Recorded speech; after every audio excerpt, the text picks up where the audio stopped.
JP Gujarat ન્યૂઝમાં આપનું હાર્દિક સ્વાગત છે। વડોદરા શહેરમાં ફતેપુરા પાસે આવેલ ભાંડવાડામાં આજરોજ પૂરગ્રસ્ત પીડિતોને કલેક્ટર શ્રી તરફથી કર્મચારીઓને મોકલવામાં આવેલ છે અને એક માણસ સ્વરૂપે 300 રૂપિયા 3 દિવસના આપવા માટેના ફોર્મ ભરવામાં આવી રહ્યા છે। આ વિશેની જાણકારી કર્મચારીઓએ આપી હતી। રિપોર્ટની નિસાર સૈયદ।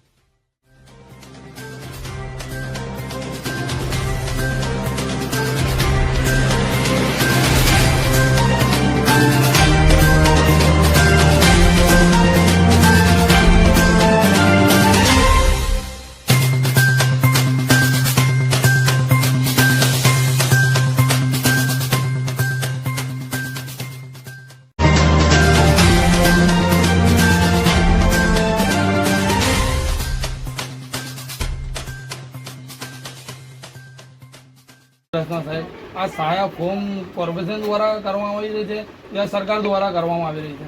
અમને મામલતદાર સૂચના આપવામાં આવી છે અને એ પ્રમાણે અમે કામ કરીએ છીએ જે તે નિર્ણય જે સરકાર કરશે। ને કેટલી સહાય આપવામાં આવશે એ અમને ખબર નથી। ટોટલ અંદર 2500 ને આગળ અલગ અલગ લખેલી છે। વ્યક્તિથી 300 રૂપિયા, બાળકોને 60 રૂપિયા, એક બાળક। શું નામ તમારું? ગોવિંદ।